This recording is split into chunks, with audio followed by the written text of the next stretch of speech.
सूरज पन्ना जैसी हरी भरी पहाड़ियों के ऊपर से झांक रहा था। आसमान को नारंगी और सुनहरे रंगों से रंग रहा था। चिड़ियों का गाना हवा में गूंज रहा था। हरी भरी घाटियों में गूंजता एक राग इस लुभावने परिदृश्य के बीच बसा था।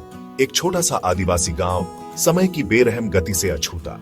यहाँ जीवन अपनी ही गति से चलता था, प्रकृति की लय से संचालित। यहीं इस शांत आश्रय में हमारी नायिका अमृता नाम की एक युवा आदिवासी महिला रहती थी। अमृता का दिल उतना ही पवित्र था जितनी पहाड़ की हवा वो सांस लेती थी। अमृता के दिन साधारण खुशियों से भरे होते थे। वह अपनी माँ के साथ घर के कामों में मदद करती, पास के झरने से पानी लाती और अपनी छोटी सी जमीन की देखभाल करती। खेतों में काम करते हुए उसकी हंसी गूंजती। दूसरी महिलाओं के साथ उसकी आवाज प्रकृति की आवाजों के साथ मिलकर एक सुरीला संगीत बनाती। अपनी बड़ी बड़ी मासूम आंखों और एक मुस्कान के साथ जो सबसे अंधेरी रातों को भी रोशन कर सकती थी, अमृता एक ऐसी गर्मजोशी बिखेरती थी जो सभी को अपनी ओर खींचती थी। उसे क्या पता था कि उसकी एकांत दुनिया जल्द ही उलट पुलट होने वाली है।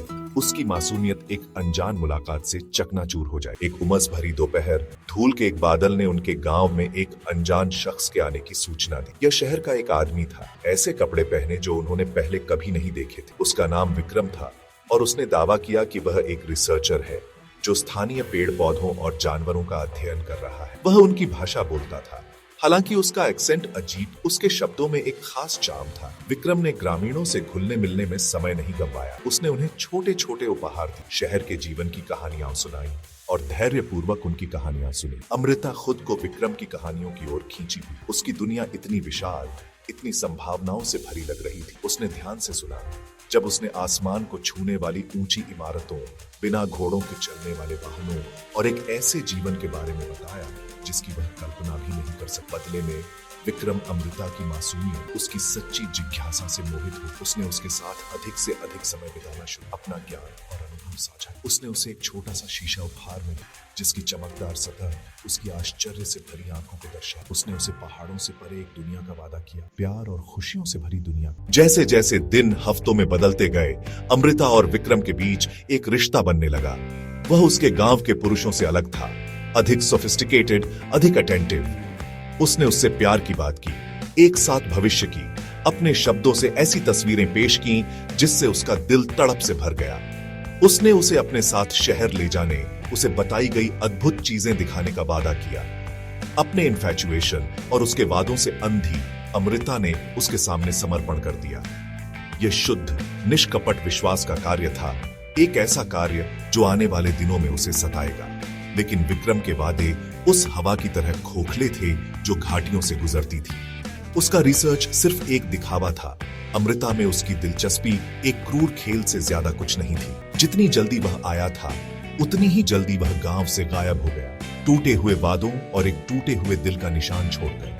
अमृता अकेली रह गई, एक ऐसे रहस्य को लिए हुए जो उसकी जिंदगी हमेशा के लिए बदल देगा। उसके विश्वासघात का एहसास उसे बिजली की तरह लगा, उसे सदमे में छोड़कर। सेक्शन 4, एक उलटी जिंदगी। हफ्ते महीनों में बदल गए और कानाफूसी शुरू हो गई। अमृता की कभी जीवंत आत्मा मंद पड़ गई। उसकी हंसी की जगह एक भारी खामोशी ने ले ली। उसका शरीर, जो कभी युवा ऊर्जा का प्रतीक था, बदलने लगा, उस रहस्य को दर्शाता हुआ जो वह अपने भीतर लिए हुए थे। गांव वाले, जल्दी न्याय करने वाले और माफ करने में धीमे, उंगलियां उठाते और हाथों से मुंह ढककर फुसफुसाते। परंपरा से बंधे बुजुर्गों ने उसे बहिष्कृत कर दिया। उनकी घोषणाएं समाज के कठोर फैसले को प्रतिध्वनित करती हैं। अमृता, जो कभी गांव की लाडली थी, अब आउटकास्ट हो गई।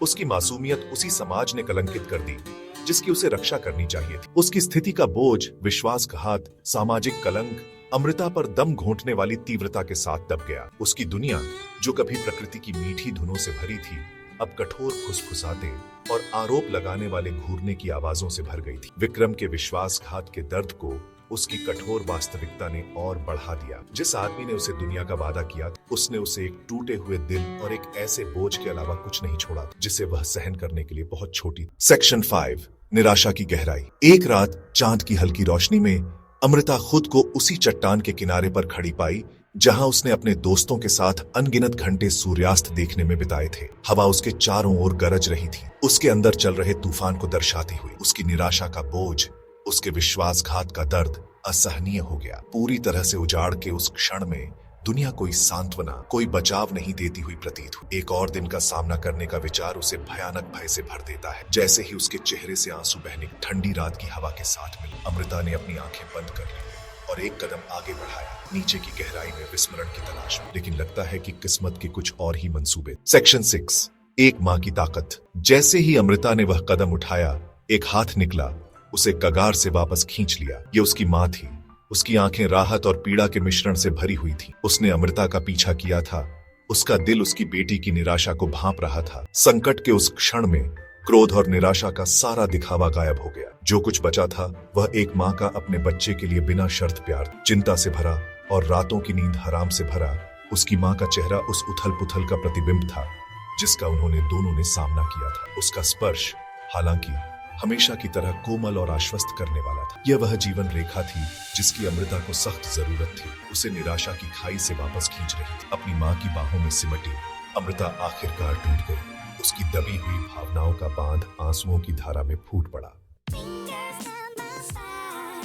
सेक्शन 7, विश्वासघात के निशान। कहते हैं जिंदगी चलती रहती है। साल बीत गए और अमृता को अपने जीवन के पुनर्निर्माण की ताकत मिली। उसने मातृत्व में सांत्वना पाई, अपना सारा प्यार और स्नेह अपने बच्चे पर उंडेल दिया, जो उसके दर्द और उसके लचीलेपन दोनों की निरंतर याद दिलाता है। गांव वालों ने समय के साथ अपने शुरुआती फैसले को कम करते हुए धीरे धीरे अमृता और उसके बच्चे को वापस अपने में स्वीकार कर लिया। लेकिन विक्रम के विश्वासघात के निशान गहरे थे। अमृता की कहानी हालांकि काल्पनिक है, चालाकी और धोखे का सामना करने पर मासूमियत की भेद्यता की एक कठोर याद दिलाती है। ये सामाजिक कलंक की कठोर वास्तविकताओं और एक माँ के प्यार की स्थायी ताकत पर प्रकाश डालती है। यह हमें शोषण के परिणामों का सामना करने के लिए मजबूर करती है और हमें एक ऐसी दुनिया बनाने के लिए प्रेरित करती है जहां अमृता जैसी कहानियां त्रासदी की कहानियां नहीं, बल्कि लचीलेपन और आशा के प्रमाण है।